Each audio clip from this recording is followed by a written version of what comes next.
Okay, hi everyone. So I am live here at Milton Artist Guild. Now I'm just still setting up a little bit, making sure the frame is good here, so you can see. Um,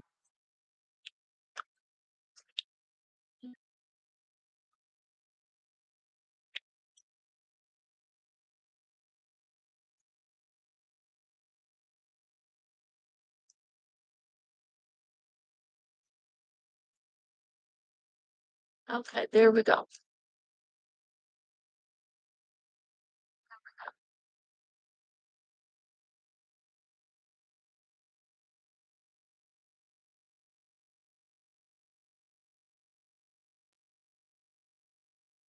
Here.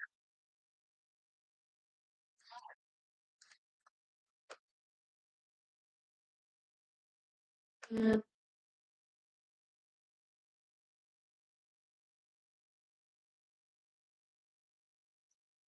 Okay, there we go. I was looking for my Patreon. We should be on Patreon too. So I am on YouTube Live and Patreon. So now, for some reason, if it's not showing simultaneously on Patreon, I will upload it if I can over there after. So, okay, so I'm going to bring you up to date on where we are with our quilt. I brought lots and lots of fabrics with me, and I probably don't even need this many. Um, but I'm going to put them to the side for the moment. And just getting my threads together. We have a little dog here. Kaya is her name. So if you can see it, there she is. Hi, Kaya. See what's in the camera. That's little Kaya. She's very gentle, very, very sweet, and kind of like a little mascot around here. So we have a number of stores in Vermont that will have a mascot when you go in. We have one where I live. It's they have a cat right at the door, and the cat and the pigeons greet you. Hello dear. You're a good girl. So the last time we were a few days ago, I showed you where I was on my quilt. So now I finished it, and I'm going to stand up carefully because I have art behind me. Actually, I'll put you forward. This is the quilt, still work in progress. Uh, so this is 40 by 40. Actually, this is the top because I left my hem on so we could put a dowel. So now I'm happy with the way this came out. And as you know, this was really quite a challenge for me, not because of the stitching. The stitching was so very easy, right? But as I had shared, I think early on before we even started the project, one of the things that's challenging for me is not to be able to lay out the design completely. It's like going piece by piece. This is patchwork.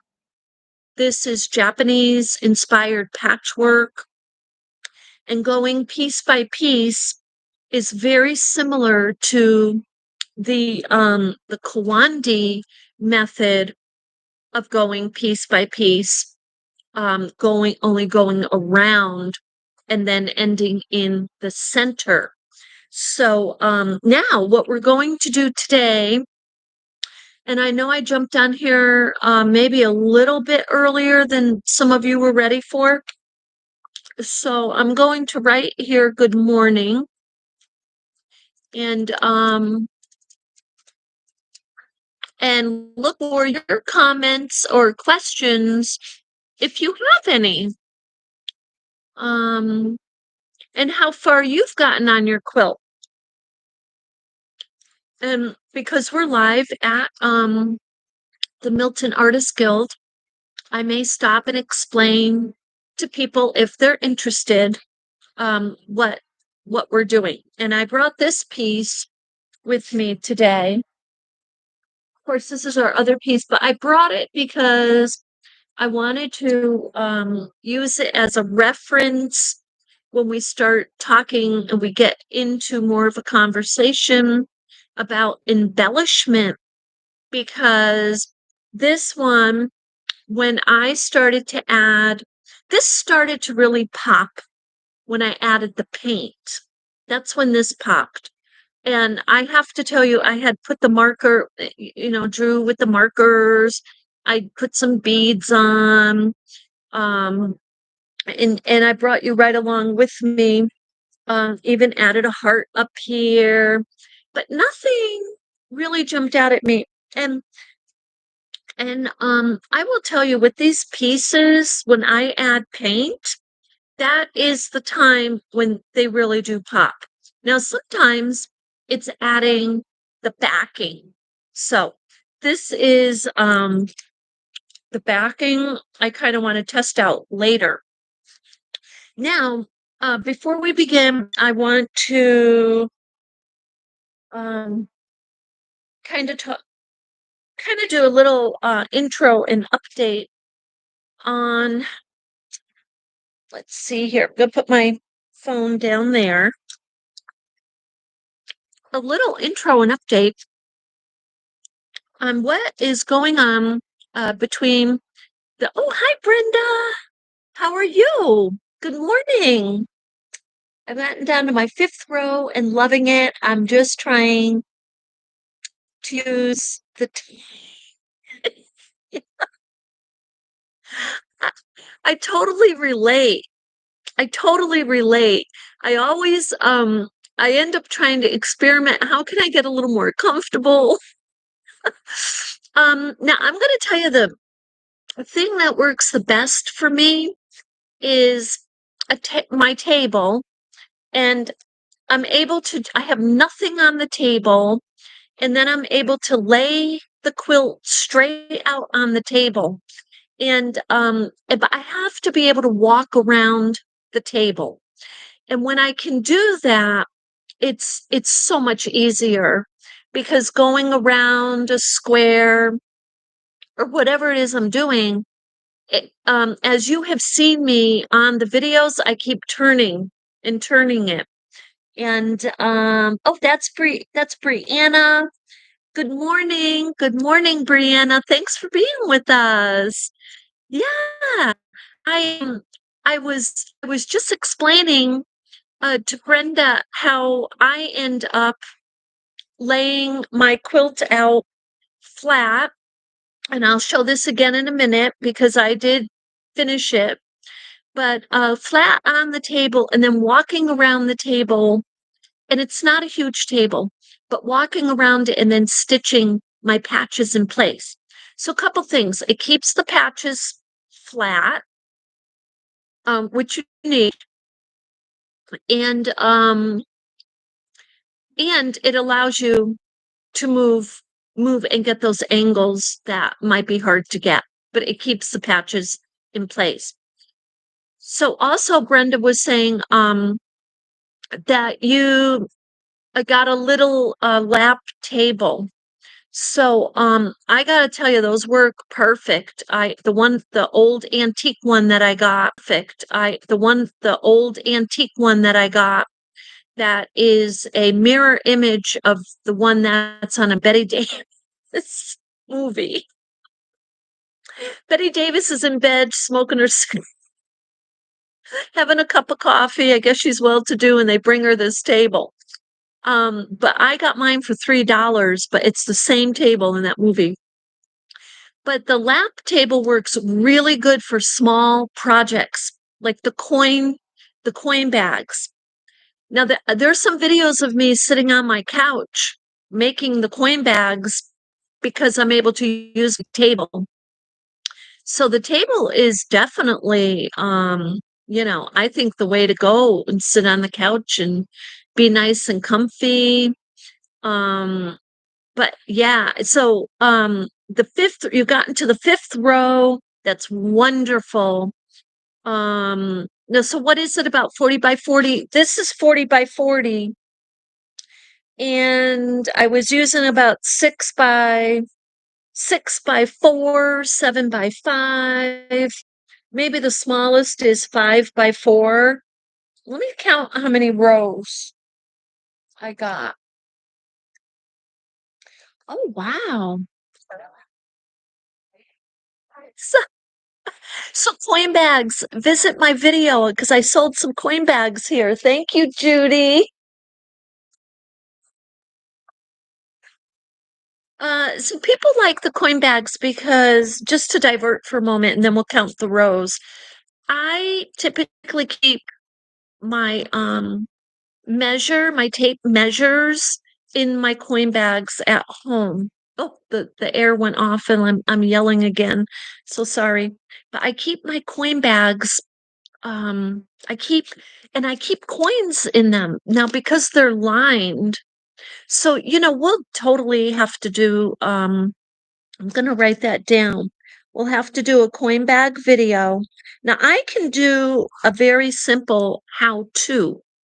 So it's not a work along, but it's a how to. So we can put that on Patreon and then we can have a work along on our YouTube, just like we've been doing. But we'll have to do it after our yo-yo quilt because guess what? That's our next project. So we'll do the how to on Patreon and we will do the work along. Now, I haven't forgotten Kawandi. Some people really, really want to do a Kawandi quilt. So we really do have to work that in. However, it might be because the coin purse will be pretty much we can make that one video because even sewing along you'll get what I'm doing. I can do that in a day. I can do the coin purse in a day. So we'll do the coin purse and we can do it Kawandi or Boro, just like we did our houses here. I brought this with me to reference. So because guess what? They're not too much bigger than those houses, the coin bags. But so we'll do that and then we'll do a how to on Patreon.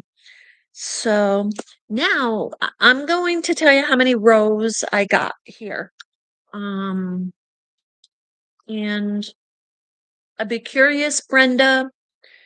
You're on your fifth row, so is it 40 by 40 inch? I'm so excited for the yo-yo quilt. Okay, Brianna. Well, you know what? I got to tell you about the yo-yo quilts. So first of all, the yo-yo quilts were popular in the southern United States, and this is the reason. They typically do not have backing. And the reason they don't have the backing is people love to see the front of the yo-yo and the back of the yo-yo so they could flip it and drape it over something. Plus it's durable. It's totally durable. The yo-yos, they are sewn on all four sides. They're stitched. Now the backing allows, as I had shown you in over on Patreon, there's the how to make your basics to yo-yo. But you can stitch the center of that yo-yo right onto your backing. So it gives it more durability, more sustainability, and it gives it some warmth actually. But guess what? I'm up here in New England, right? I'm in Vermont.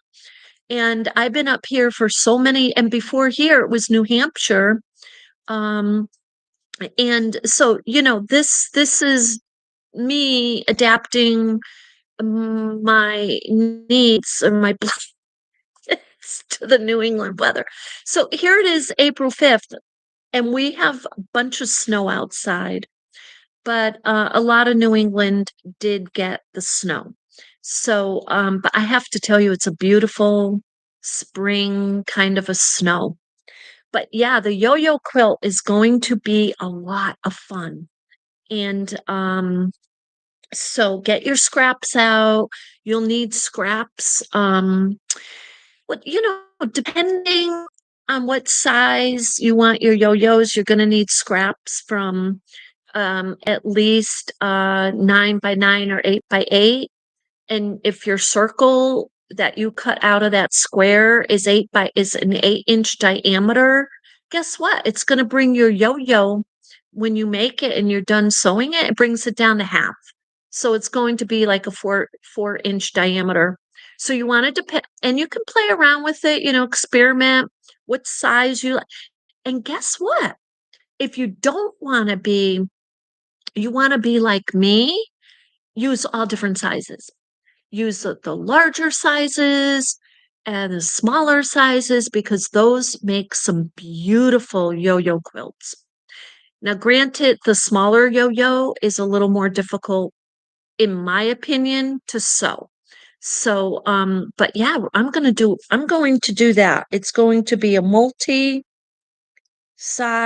yo-yo quilt. So we get all sizes. Now, here I've got 1, 2, 3, 4, 5, 6, 7, 8.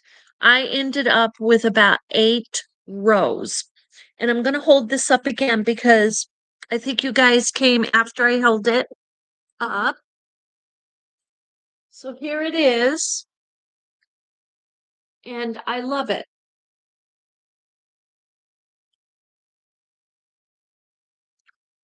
Okay. And we still have to do our backing. That's the back. And you see where I stitched. Okay. And we still have to do our backing. That's the back. And you see where I stitched. I'm just going to show you. I stitched around the patches and I knotted off the threads, and I'm going to check those threads. So what we're going to do today with this, or what I'm going to do here with you, is we're going to start designing. I'm going to put my pins over here away for a moment because we're going to be stacking and designing, and then I'm just going to pin them in place. And most likely because I am here for quite some time today.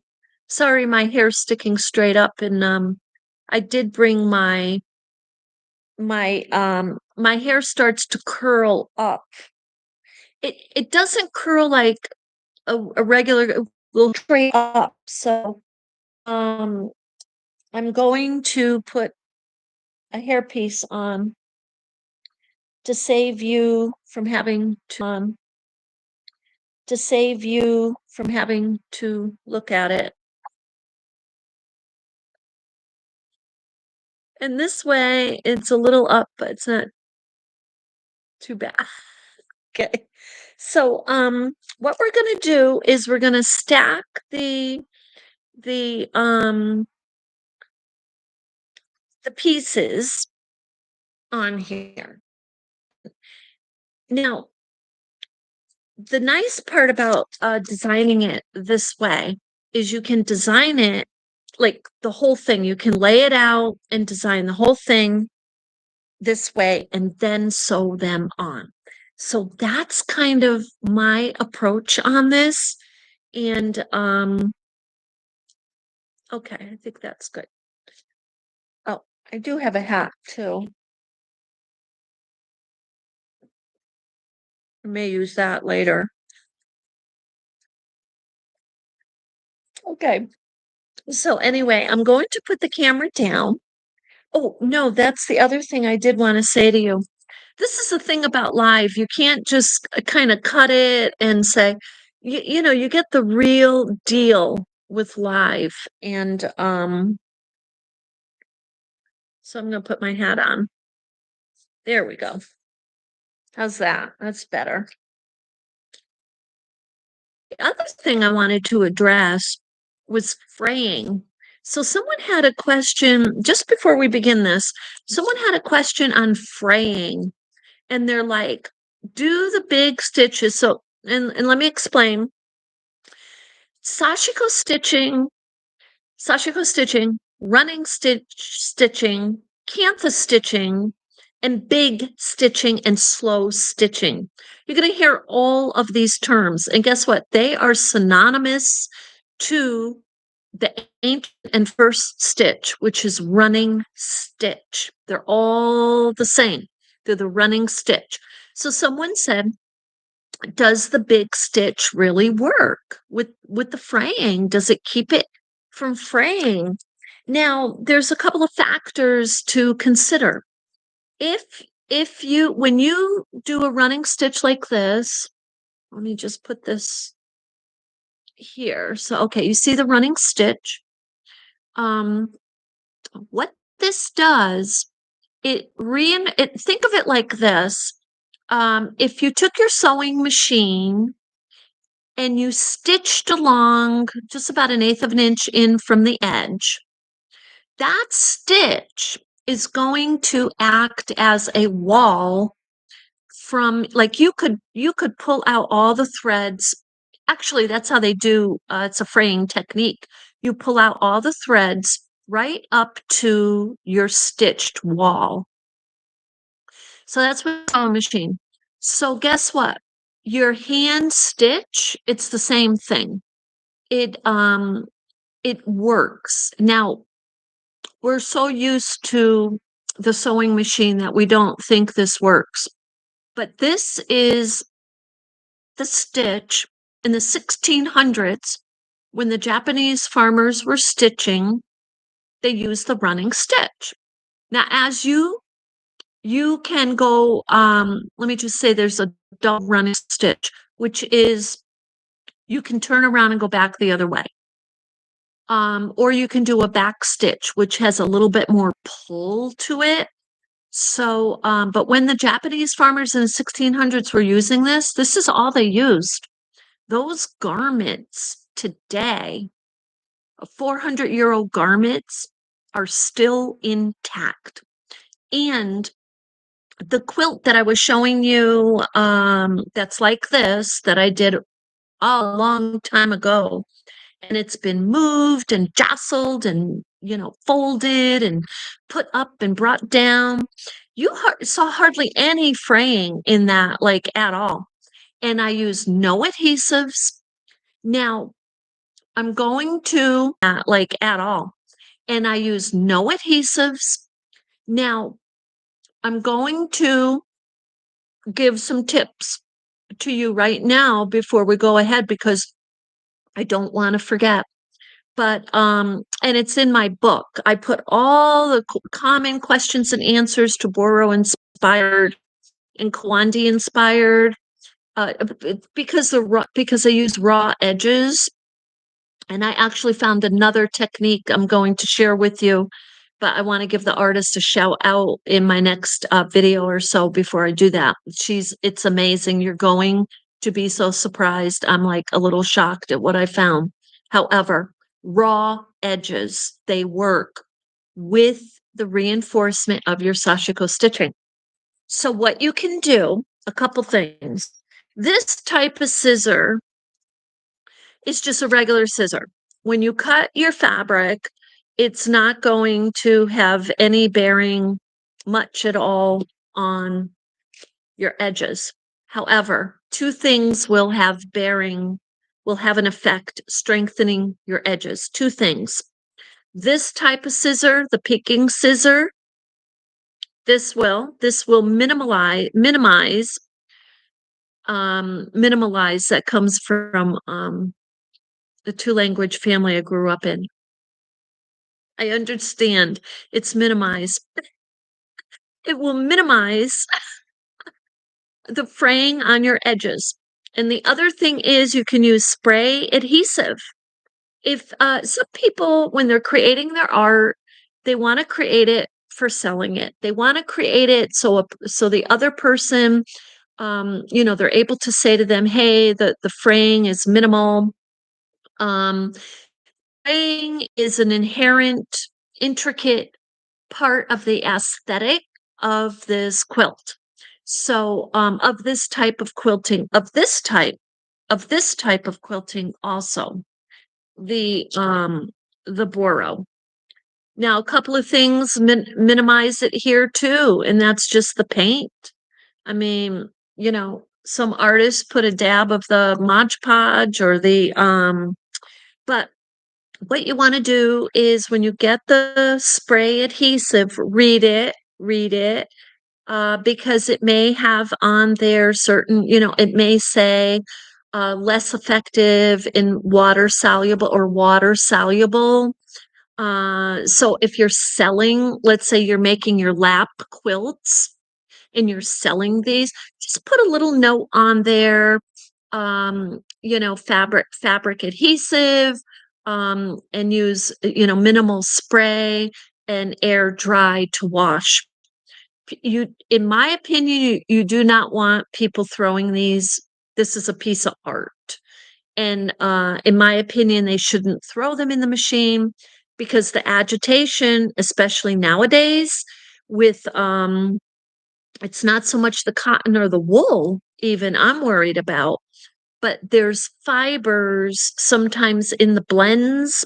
You got the acrylic and the polyester, um, and you may have some kind of plastic microbes in here, and maybe they pull a little different and react a little different with agitation.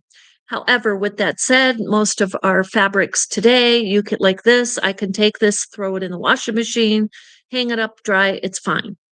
But anyway, so I figure I'd share that with you. So the other thing for fabric that adheres your edges is ripping it. Take here I'm going to show you because let's see, this is cotton. If you rip, first you got to get it on its grain there. This is going to rip nicely. To rip it, what happens is it automatically and in a very natural way will catch each of the weaves there will kind of intermingle a little bit. It's almost like when if you've done needle felting, dry felting, and we're going to do that too because I am a needle felter, by the way. I meant to bring my bear today to share here because it has Sashiko stitching saddle bag on it. But when you needle felt, the wool pieces, right, they hook into each other. They have hooks on the fibers themselves and they hook. So when you rip it like that, that's kind of what's happening, kind of, and it's a little more durable. And it's the fraying will be minimal. So the fraying will be minimal with your scissors, with your ripping, and with your adhesive. So you could do all three and just make it a little stronger that way. So I hope that helps. And let's see, what other question was there? Yeah, stitching on the couch. We went over that one. You need your flat surface. Okay. So now if anybody has any ideas, your quilt is gorgeous. Oh, thank you so much. Well, this was a surprise. Seriously, I was not sure. And even looking at it, I mean, I do like it. I didn't have a chance to iron. I kind of wanted to do that, but I didn't want to bring an iron into a public place. you get a little kid or something trips over the cord. I don't, and that little iron that I have, that gets so hot. So that's not a priority that this be ironed this moment. This is not how I would design this. And I know that. I totally know that. But I love it. I do love it. And that is the prize, so to speak. You're going piece by piece and you're like, oh my God, what do I have at the end of it? And this is what we have. So what I'm going to do is put this down. And this is I have a little space here. I purposely did not pick a really big table because I kind of wanted to have you center in on the pieces. So this brings us let's see here. I'm going to put this down here.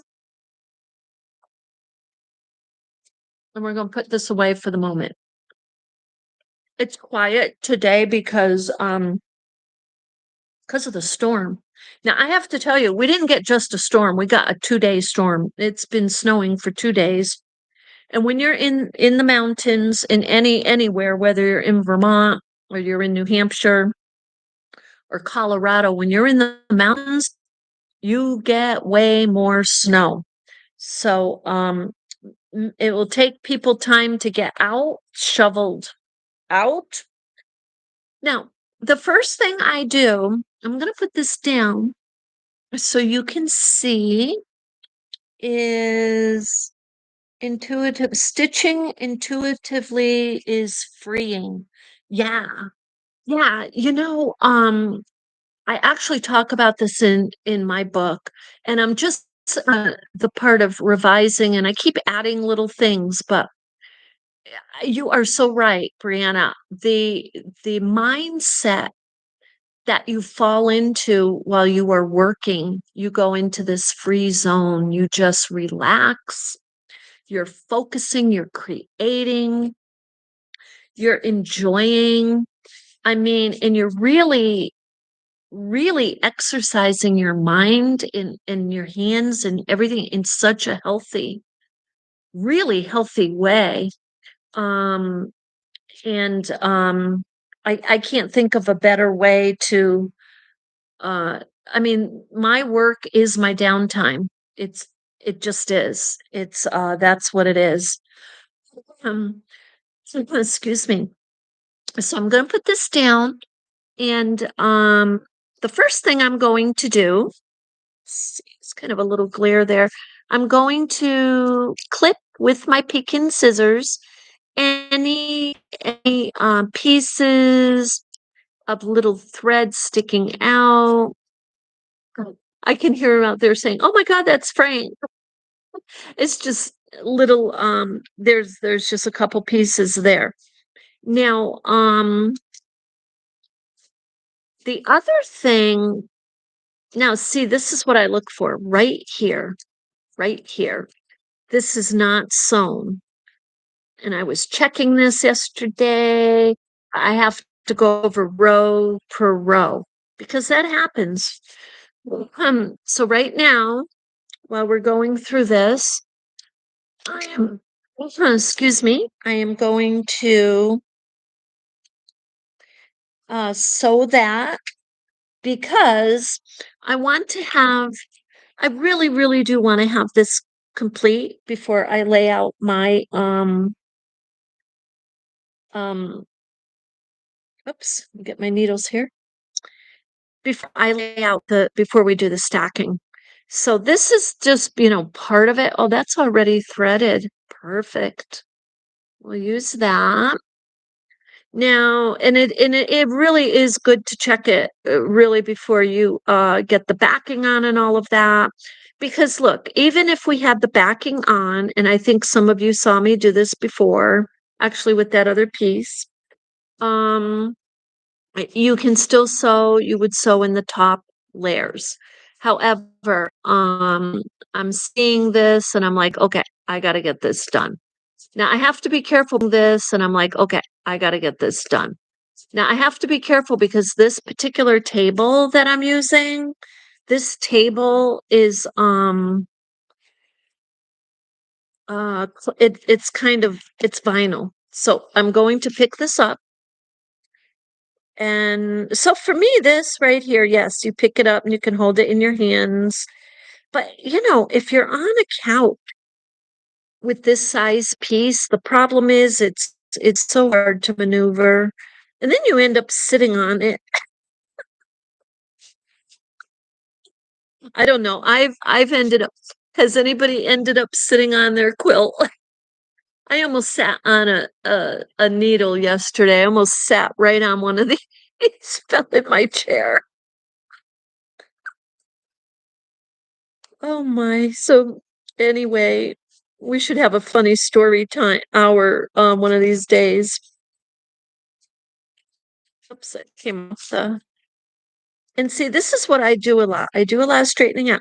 Now, if you have puckering, that's okay. Puckering is actually part of this. I was once reading a review long ago on Boro, excuse me, on Boro techniques, and somebody was describing the quilt, saying, "Oh, they make these little quilts that pucker." Well, they do pucker, but the thing of it is, I never think anything about it because what I do typically is just come across and do my sashiko stitching. But if they pucker, um, and it bothers you, then maybe try folding your edges. I hate even saying that because it's not the technique. Then what happens is you start getting a different look. So this is the way it's supposed to look. This is fine. Now some of these fabrics lay better than others. So I'm going to put this down and I'm just going to show you that. This is a little bit heavier. This is not even cotton. This actually has spandex in it. This is cotton. It's very, very light cotton. And actually, when I was sewing this was like my first row. I was not on a good angle, but that's okay. It's a little puckered. This one's pretty good. You're going to get some variance because different you're using different degrees, different cotton, different fabrics that have different degrees of cotton in them. Some some cottons have like 80-20. They might have 80% cotton, 20% polyester. I mean, it goes on like that. So, and this piece right here, this piece is quite vintage. This piece is old. It's kind of thin. I can tell by the coloring, the little stack that I got it in from the thrift shop. Some people keep their fabrics up in the attic, like, maybe they stopped doing their sewing when they were like, 50, whatever, some age, they put it up in the attic. And guess what? It sat there for the next 30, 40 years. So this piece right here, this is newer. And it's funny how you can memorize every single piece. This is newer, kind of thinner. This is older, but this is mixed. So this came out, I think, probably like in the 70s is when they started, 70s and 80s. The 80s, you started to see a lot of acrylic, polyester, that type of deal. They started to blend things more. Before that, you were still seeing cottons. And this is a beautiful organic cotton right here. That's just gorgeous. This is a heavy, heavy woven and dyed. This is dyed. This dye isn't going to come out if somebody washes this or sprays it. That's set. That's a set dye. This is this piece is it's either one or two things. I think it's screen print. That's what this is. It could be a block print. It could be block print. And this is hand turn it this way. This right here is hand painted. It's like my favorite piece. It's linen. The weave on this is not tight at all. Now this is 100% cotton towel, and this is lovely. This is lovely. I'd like to get a bunch like that and just make a quilt in this type of cotton. It's organic, 100% cotton. So this, we'll just go over a few more because I'm just checking my edges. I found another half an edge here and one over here. So I'm going to take care of those before we go too far. And this is very old right here. Now, the reason there's a couple ways you can tell. I mean, this is like old. This is like early 1900s right here. You can tell because the color is very light. The colors got more vibrant in the mid 1900s. And actually you see that right here, right next to it, because this is a vintage piece, but it's much brighter in the red, and you can see those are much lighter there. So we learn all these things as we go along. And if you get a piece and you're like curious about it and you look it up on Google, or you have a book on fabrics. There's many books at the thrift shops you can get on fabrics. They give you the history of what these pieces typically look like. So you get a really good idea because you pretty much know. You know if it's an older piece and you're like, you just can't figure out how old.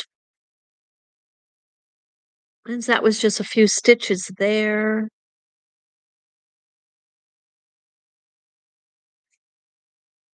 Okay, so now is everyone finding scraps? Oh, what's this? Pastel striped fabric looks to have designs in the color. It looks almost like seed stitches from across the screen. Pastel striped fabric. Oh, okay. Oh, the towel? This pastel stripe. Oh, so this one right here. Yeah. I didn't do. Oh, I see what you're looking at. Yeah. Yeah, you're looking at the weave. You're looking at the weave. You know what? You know what makes this so beautiful? This is a multi-layer weave. The specks that you're seeing are actually are threads or another layer. That's what you're seeing. Like I didn't do any stitching in the middle of that. Let's see if I can get that. Yeah, can you see that? It's another layer. It's so beautiful. It's really a lovely piece. Here it is again. So, and these really special pieces, like you could do a whole quilt with just vintage. This is old too. This one. This one here is it's upland. It's actually, I mean, I'm not saying it has plastic, but I am studying the fabrics like on my own, and I am learning that the fashion industry is these fabrics that they're using kind of on the go to make these fashions, they have plastic microbes in them. This I feel does, and it takes and this is astounding, and I know some of you have heard this before, but it takes 500 years for these plastic microbes to break down. So they end up in the ocean, much of it, unfortunately. But if we can extend the life of a fabric like that, instead of like putting it in the landfill, then it's being useful. Something is, and you know what's weird about that? You look at the garments made by the Japanese farmers and laborers in the 1600s. Those garments were 100% cotton, and the pieces of fabric that they had were very, in very poor condition. Like they were ripped, they were stained, they were old, they were not good pieces of fabric. And thin, they were thin. So what the laborers were doing is stacking. So this is where we get our stacking from. They were putting them in layers to make the fabric thicker, and that has lasted centuries. Those garments. So yeah, I found a few. Now I found another.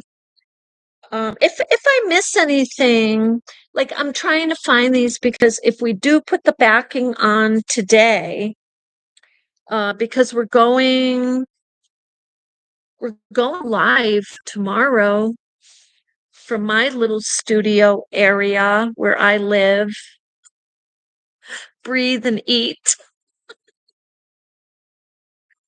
We will either be wrapping up this project or starting our next. We could be starting our yo-yo project tomorrow. It depends how far we get. I don't think we're going to get that far because the designing takes a little time. So what I'm going to do is I'm going to place this here and we're going to start the design. We're going to start the designs. I'm going to pin them in place. And then yeah, I'll have to sew those on, right? So that will take me, yeah, we won't be done with this tomorrow. However, Monday, we could start the week off with the yo-yo quilt work along. And Monday, I also plan to do a live out of my studio off of Patreon. So I will be prepping more yo-yos in that live session. So if you want to join me, if you're free, you can jump. I'm making it so that people can jump on board over there with this free 7-day trial if you just want to take a peek. And if there's something certain you want to see, and I am happy to have you on board. Okay, so we're going to put this down. I don't know if you can hear the plow out there, but we did. We got a lot of snow up here. So now these are my pieces, and these are smaller pieces. I'm going to tell you a funny story too before we go too much farther. I brought pieces here. The last time I was here a month ago, I brought pieces, and they were my favorite pieces because I was laying out some stuff. We were doing our work here. We were working on the village, and this is one of my favorite. I haven't been able to find these pieces since then because what I did was I took a special drawer and for Milton Artists Guild, and I put them in there and forgot. So I had them in this plastic bag. I had my favorite tiny little pieces, and I still have more there. And I had to hunt and peck for pieces. Let's see, how many yo-yos are too many yo-yos? Okay. Oh, wow. I need to find a similar fabric that stacks like that. Thank you for sharing that bit of history. Yeah. So uh okay, so first I'm going to tell you this fabric. I think you're referring to the beautiful layered cotton over here, right? That's layered cotton. Towels. Look in the towel section. However, this is more of maybe it will be soft. You're not going to feel any coarseness in it. Um, it shouldn't be really, really big. It will be about, 12 by 12 or so, be like a table mat. And it's not going to have, if it has the towel texture, no, that's not what you want. This is this flat. So yeah, you'll find them. If you look for them, you'll find them. And let's see. So how many yo-yos are too many yo-yos? Okay. You can never have too many yo-yos. Okay. Let me give you, okay. I'll give you an idea on how to figure out how many yo-yos. Now, you could do a very quick approximate estimate. Let's say estimate, okay? So first, don't use the width of your fabric as an estimate. Cut your yo-yo out, make a yo-yo, and measure the yo-yo. So, it may come out 4.5 inches, 5 inches. And then, given the idea that you're using around the same type of fabric, and the fabric makes a huge, big difference, by the way.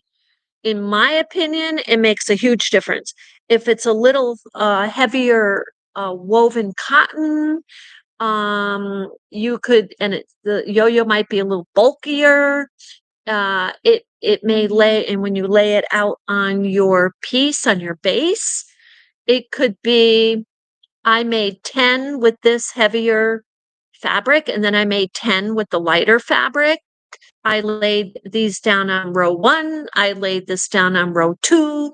Why is row 2 not? Why am I falling short on row 2? Because this one's bulkier and it's taking up more room. I've just lost about an inch. So what, in my opinion, what you want to do is estimate it, and you may have to add yo-yos as you go along, or you may have made a few too many, but if you did, save them. Save your yo-yos because you want to make another piece. I'll keep an eye out for that section in the store. Yeah, you can section an eye out for that section in the store of yo-yos. Yeah, I mean, so anyway, the fabric could make a difference. Now, you mentioned store. You can use a little device that you fold your fabric onto and sew. I don't, it takes me longer to do that than it does for me to just take my circle and sew. However, some people may want to use that as a guide. But anyway, many yo-yos are enough. Yeah, just it's yeah, we can never have too many yo-yos. Now this so these are all my favorite fabrics that I have over time. And this butterfly. Now, I have a surprise that I'm adding to this quilt that I'm not going to tell you about yet. I'll tell you tomorrow. Some of you who know me and know what I put on my quilts, you will know. Well, hello there, little Kaya. Hello there, little Kaya. You're a good girl. You looking for a treat? I should have brought her a treat. Um, okay. So now here, I'm just going to play around a little bit. I don't like that. I know I don't like that already.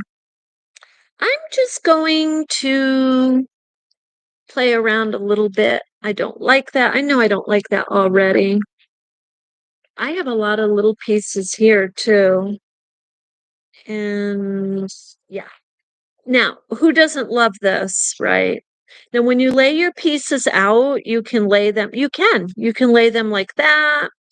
And now this isn't how I'm rolling with this one, to be honest. Oh, and I love this. Okay. This I adore.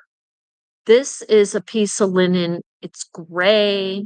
If any of you saw my artwork over on Saatchi, you see that I made a cat with this. I love this type, and this tears beautifully also. It tears beautifully. Let's see. I was referring to the beautiful textured fabric. Oh, well, okay. Yeah. If you go into the store, I don't know if you're going to find that, Brianna, in a store. And I'm going to tell you why. It's old. It's a vintage piece. So I don't know, you might find like a copy of it or so. It's possible, but it's woven in layers. So let us know. You might. I should go look in the stores, but because I'm always have an eyeing out in the thrift shops, but I should look in you know what, check out Joann's because they're into the bankruptcy and turning over all their inventory. You might have some good luck. So this right here, I'm going to put this down because right here, I love this. This is vintage also. So these pieces for me, this is what does it. I love these. I really want this one in the center of that. Um, like that's just adorable. Now I gravitate towards the corners. I just do. Um, and I kind of see, like, I love this.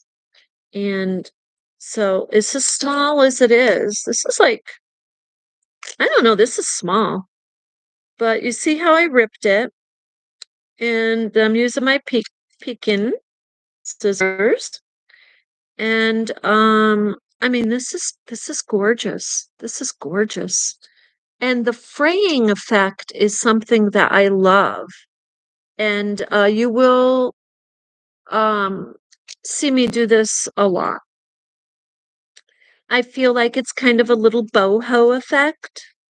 I mean, I love it.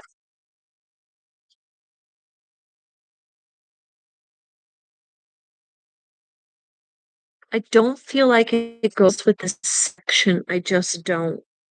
But I'm keeping this combo right here.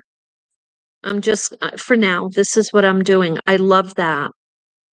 And this is another way to do it. You can, make your combos like just what you love and then place it on the quilt. I mean, there's different ways that you can approach your designing. And this is why designing, it can take hours, literally, and that's okay. Like you said, it frees your mind. So we're just going to do some of that because I'm just rolling with that. I love it. This right here, this is another very old silk screen linen piece. And this is part of the same. And you can see the vintage in here is this a mossy green. It's beautiful. And I'm going to guess that this is actually made in a different culture from the United States. I don't believe this was made in the United States. I think like Turkey, Asia, um, definitely a different country. It's just gorgeous.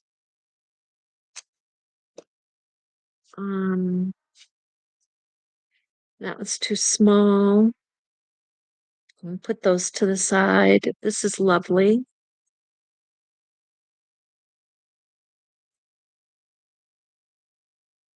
This is like a brand new piece. And you can see the dyeing is inconsistent here. If you look really closely at that piece, you can see the dyeing is inconsistent. This might even be just a print. I think it is because it's a new piece. These tear too. And the weaving, because it's a cotton, it's a fat cotton. So the weaving of that um, gives it more durability right there. So this is kind of now this is an older piece with a newer piece. This is also vintage. That's vintage. This is old. This is old. Now this is also it has a little, I'd say a couple of layers. This has a couple of layers. This is cotton. That might be harder to, yeah. But you can see the weave there. This is a vintage. This is nice though. Um, it's soft.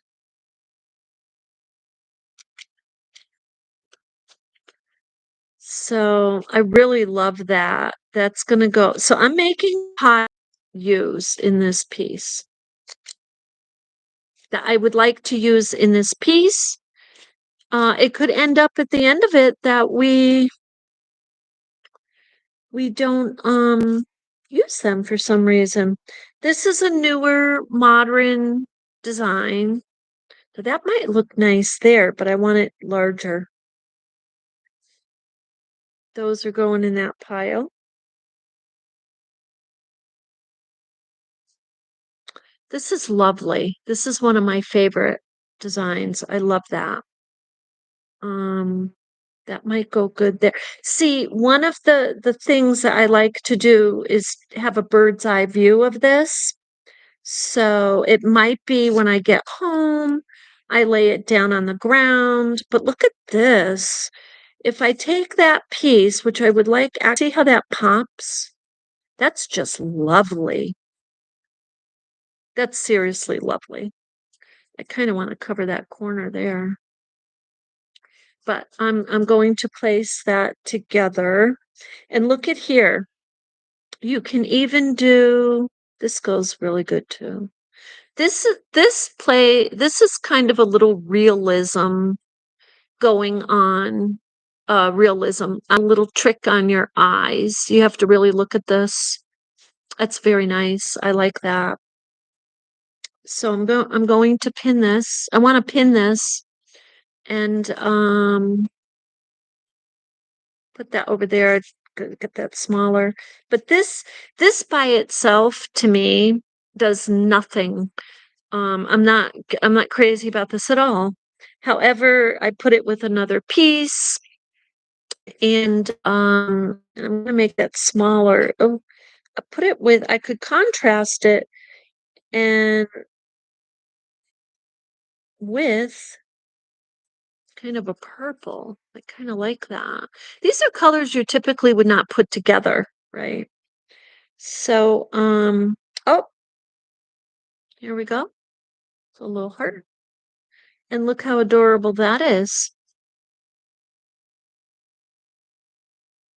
Okay, so because I picked up the heart, I love the fray on the gray. Yeah, I mean, it is. Isn't that gorgeous? And look, I found another beautiful linen black. Love this. And the fray is just so, it's strong, it's durable still with that fray. But I'm going to share with you that it's hearts that I'm going to be putting on. Oh, so.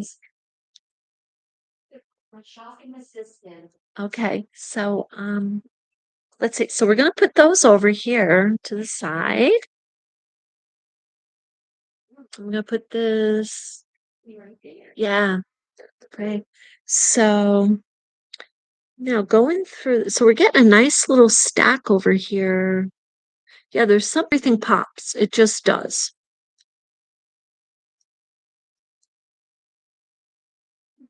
Now these are pieces. I don't know if you remember. I did show these in a video. I stamped these. This is permanent ink. And it's stamped with a rubber stamp I got for 50 cents. It was like brand new at the thrift shop. Actually, I could kick myself now because guess what? They had a bin. The bin must have been 2x4. I mean, it was huge. By two, it was full of rubber stamps, brand new. And a lot of them were of the Asian language and then with interpretation. It was gorgeous. And then flowers like this. I mean, it was gorgeous. And I didn't grab them. I grabbed about four. I got about that at that two hearts.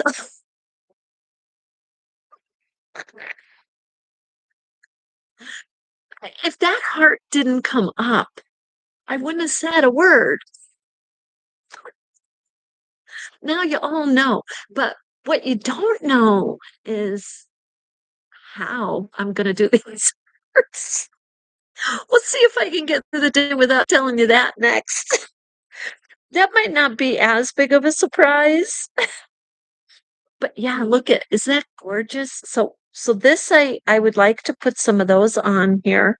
So that's going to go in our pile to do some stacking on here. And then we'll just kind of, and I think today what I'm going to do is stack these on here and we're going to do layers. We're going to do that after my coffee. We're going to do layer. Look at that. Look at that. We're going to do layers and I'm going to pin them in place. That's gorgeous. I mean, look at that. Um, so now what I might have to do is cut this like this. You see, now that, okay. So that ripped like paper. This ripped like paper. So I'm going to say that this is not full cotton because it didn't catch. It just kind of, hi, how are you? Hi. It's okay. I'm on live. They know I talk to people when they come in. If you have any questions, let me know. But and you don't even see a fray there hardly at all. So I'm gonna say this is partial cotton and partial something else.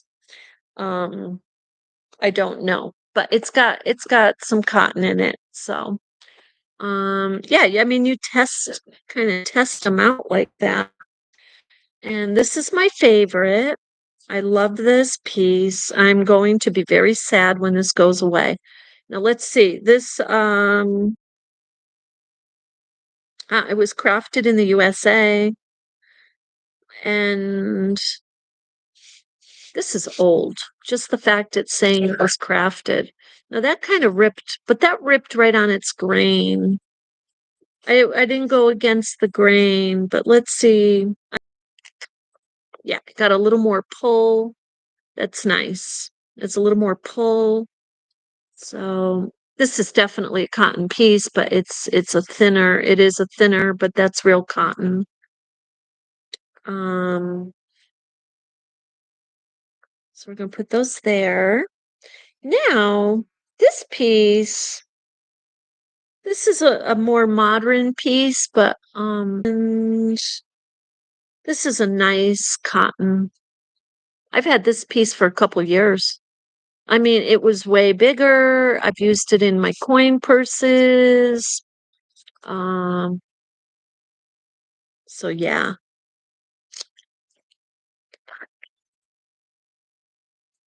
That's nice. This is a nice piece. But I kind of want a small piece. Yeah. And our scraps, all our scraps like this, because we're gonna do a crazy quilt at some point, not too far in the future. Okay, so we're gonna start. I like this. And there's that another oh, this is gorgeous. This is really nice. Now this is a blend, but I'm gonna tell you, this is now let's see. Yeah, that's kind of, but this is beautiful. This has got stuff in it, but I love the color. So I'm gonna keep that over there. Okay, now let's see. Where are we at for time wise? Okay, we're at 11:30. So what I think we're going to do is just take a really short break because we've been on over an hour and let everybody get their coffee. I'd love to embroider that. Yeah, I mean, look at that. Now I'm going to tell you the needle is going to go through this really like, okay, I'm going to give you an example because do I have one with me? This is a thicker needle. You're going to watch it leave a hole. I just want to show you this. This is go. I guess you can't. You can see it in the back. See that hole right there? Because the with organic fabrics, everything springs back into place. With your, you can see that hole there. With the plastic, they don't go like relax back into place. It's like when you pet a sheep or lamb, like if you press down on their wool, you press down and then it just kind of springs back up, it goes into place.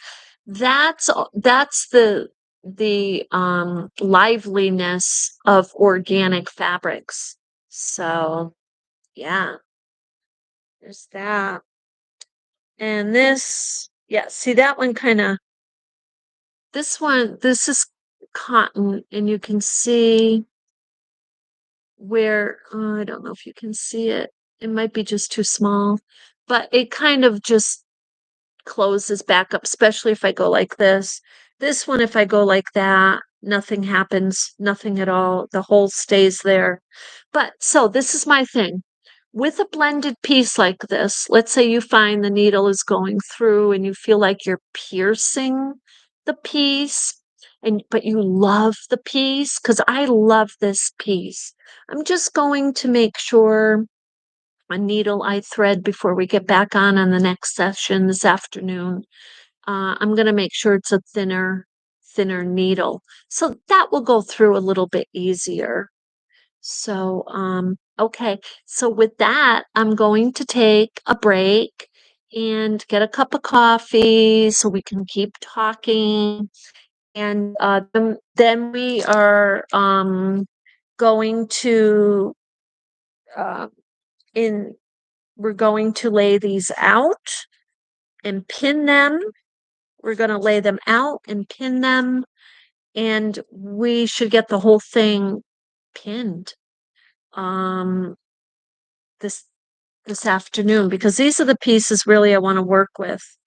So we'll focus on that. So we will see you in a little bit. Come on back and join me, and I'll see you in a little bit.